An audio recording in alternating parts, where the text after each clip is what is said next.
আসসালামু আলাইকুম। Naim organic agro নিরাপদ খাদ্যের প্রতিশ্রুতিতে সবসময় অঙ্গীকারবদ্ধ, সেই লোকে কাজ করে যাচ্ছি।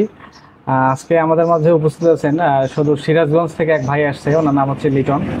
উনি আসছে মূলত আপনার হচ্ছে যে জৈব সার কীভাবে উৎপাদন করা যায় এবং এই জৈব সারের ব্যবহার উপকারিতা, এবং উনি নিজেও করবে, আসলে নিজেও জৈব সারে আগ্রহী, অর্গানিকে আগ্রহী।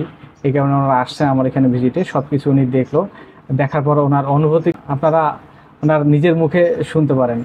ভাই, আপনাকে একটু অনুরোধ করতেছি আপনার অনুভূতি প্রকাশ করার জন্য। আমার এখানে আসলেন, আমার সব কিছু দেখলেন, আপনার কেমন লাগলো, আপনার আগ্রহ কি, সব কিছু বিষয়ে একটু কথা বলতেন যদি। ধন্যবাদ আপনাকে। আমি মাহমুদুর নবী লিটন। আমার দেশের বাড়ি সিরাজগঞ্জ। আমি একজন ইউনিভার্সিটি গ্রাজুয়েট, প্রায় 20 বছর চাকরি করেছি। আমার কাছে যেটা মনে হয়েছে, আজকে আমি ভিজিট করতে এসেছি নাইম অর্গানিক অ্যাগ্রো। নাইম ভাই অলরেডি নেটিজেনদের ভালো পরিচিত এবং সেলিব্রিটি মানুষ। আমার আসলে জৈব সারের একটা ট্রেনিংও করা আছে। আমি ট্রেনিং করেছি 6 মাস আগে, বাট ভরসা পাচ্ছিলাম না যে আসলে ইনভেস্টে যাব কি যাব না। তো আজকে আমি Naim agro organic agro visit করে দেখে আমার কনফিডেন্স লেভেলটা অনেক বেড়ে গেছে। আমার মনে হয় যে আমি ইনভেস্ট করলে ভালো একটা রিটার্ন পাবো। আর এখানে এসে খুব ভালো লাগছে, কারণ এই অর্গানিক ভিলেজ আমরা বলি, আমার কাছে মনে হচ্ছে যে এরকমই কোনো একটা ভিলেজ। কারণ পাশেই আমি ভিজিট করে দেখলাম ওনার সমন্বিত ফলের বাগান with vermi compost project, plus আমি এখানে বসে আছি নাইম অর্গানিক অ্যাগ্রো শপ। এখানে জৈব বালাইনাশক, জৈব সার সবগুলোরই একটা স্টক আমার পিছনে দেখতে পাচ্ছেন। ঠিক আমার উল্টো দিকে হচ্ছে ওনার ট্রাইকো কম্পোস্ট প্রজেক্ট উইথ সবজির প্লট, যেখান থেকে উনি চারা করেন অর্গানিক ওয়েতে।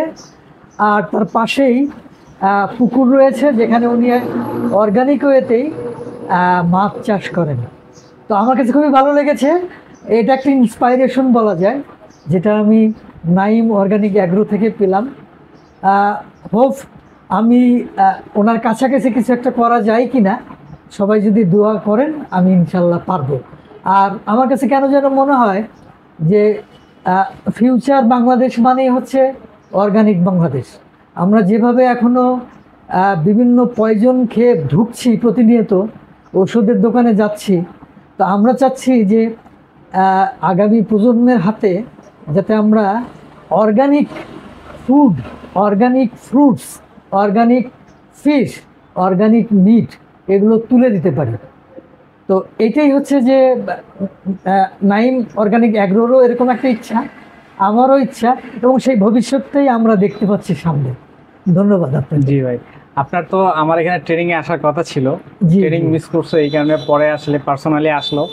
আসার পর ওনাকে সব কিছু ঘুরে দেখাইলাম এবং মোটামুটি আশ্বস্ত করলাম যে আসলে বাংলাদেশে জৈব কৃষির সম্ভাবনা প্রচুর পরিমাণে, এবং আমরা যে পরিমাণ বিষ খাচ্ছি, রাসায়নিক কীটনাশক ব্যবহার হচ্ছে জমিতে।